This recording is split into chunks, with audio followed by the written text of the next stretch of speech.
Hello there, ladies and gentlemen. Welcome back to yet another RaceRoom Super Touring video. This time around, we are participating in a little bit of a time attack competition here. Once again, we are finding ourselves in the Super Touring cars, and this is a hot lap competition, which is officially done by the RaceRoom themselves. So, as you can see, quite official, quite a bit on the line here also. And we are this time around over in the famous Jaegermeister livery, which you guys all know and love probably, in the BMW 320i E36, of course. So this is a car that goes way back. DTM icon, for example. Isn't this just an absolute beauty in itself? Well, we're at the iconic Nürburgring Nordschleife here, and that's not an easy task, and we know that too. We're aiming to get the best time up here. So, first of all, there were 1111 competition participants, so quite the field.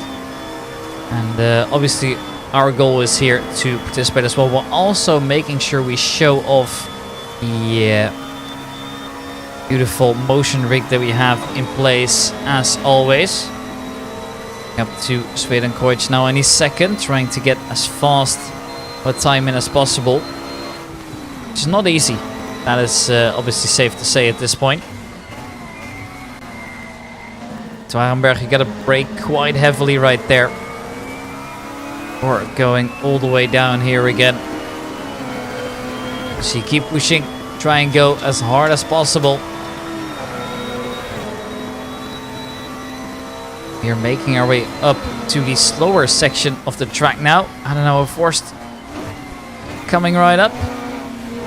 Seems like we're managing that rather well, but this is a corner you need to brake hard for, and it's a little bit of understeer into the corner. Then you kind of have that snap or oversteer, but it looks like in the end it's no problem for us right there. So we now make our way over to a little bit of a faster sector of the track again. This is all out, a slight brake for the next, and then the next one's actually a little bit tighter. They look about the same, they're definitely not. This one's way tighter. And immediately back to the right side. And I think on a track like the Nürburgring Nordschleife, it's about the best opportunity to show what you got. And on our corner coming up next. Managing it nicely. And it's just all the way flat out up until this very long right-hander. But you want to make sure you don't get yourself to the outside. The bumps will kind of force you to, which is kind of scary. Because afterwards you've immediately got this slow left-hander coming up, which in some cars you even need to go back to first gear. Looks like everyone has managed. Gonna continue over to the next part here. Where once again, it's quite the tight turn before you go up here, and then you have that faster sector ahead of you. And a couple corners coming up. It's something to look forward to, really, going uphill. Sometimes looks more like a rally track, even quite impressive always, and it's in this car. So it's an absolute golden experience, isn't it? Like the third gear car doesn't seem to lock a lot, so that's great news. Now immediately going back into it. I go all out. Push as hard as you possibly can. This is all basically flat. This corner should be two, no problem. Now it's time to see how hard this car can really rev. 5 gears. Pushing it all the way in. Where you get this first turn where you have to go for a slight brake. Don't really need to shift down that much. Now making our way up into the final corners until we get to the carousel. Right. And once we get there, just past Klostertaal. Now Staalstrecke. This is actually where there's also a cutout, which we don't use, but you can actually cut the carousel. Some of the varieties of the track. But obviously the carousel, which we are approaching now, is such an iconic, interesting corner. Obviously different materials on the inside. Quite a bit of banking. You really got to send the car in, and I'm always a little bit scared that kind of destabilize itself. If you go too quick, you're gonna have a lot of oversteer coming out of the next corner. If you go too slow, well, you're holding up everybody else behind you because there's just no way around. Make it even worse. If you go so fast that you make your way out of, you kind of get slingshotted across the track. Sometimes even into the wall. Luckily, everyone has survived for now. Now we gotta go into the kind of similar set of corners coming up. You have this one first, which always reminds me a lot of the YouTube corner, but that's not YouTube corner just yet, because that one's coming up straight afterwards. Once again, similar set of corners, right-hander before the downhill, and then going back up into the iconic YouTube corner. Now we're a little bit slower through there, but that's just how it is. And, well, officially it's called Brunchen 2.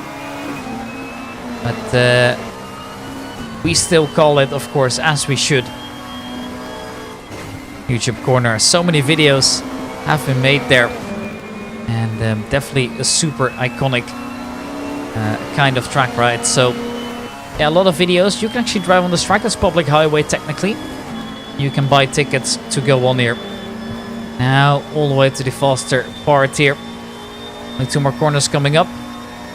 This Schwabenswanz into the right. And then continuing here onto the left. Make your way up to the smaller carousel. The kleines carousel, as you will in German. To the local language here. And seems to be all good. Now, once you get past Garganov and now through Dottinger, it's just all the way here where you get yourself across the start line finish if you were only using the tourist layer, right? Kind of where the bridge comes here, which we are now going under, this small Audi Sport bridge. That is the end of it. And from that point on, you're supposed to slow. There will be signs on the left and the right side telling you what the speeds are.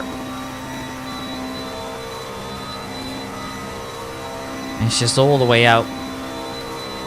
6th gear for the first time. Don't really use it that much. Mainly just for fuel saving in a lot of cars rather than anything else. You're not actually that much quicker. There's no need to be quicker. And well, make your way into Tiergarten. And then down again. That should also soon be the end. Quite the impressive lap right there. Now, always, if you like the video, make sure you like and subscribe. And we end up finishing the lap with a 7:24.237, putting us P288. Quite impressive, but not quite at the top here. You can be very happy with that, of course. Massive congratulations to the winner, Dennis Kikel. We did amazing. And also, thank you guys for watching. As finally you can get loose out of the belt tension, and that must feel so nice. You push yourself back, that's the time then. So yeah, we're probably happy with that. Not at the front, but I hope you guys enjoyed regardless. It was a lot of fun recording this video. Make sure you like and subscribe for more RaceRoom content. You guys seem to love it, so there'll be plenty more coming up. Thank you, and bye bye.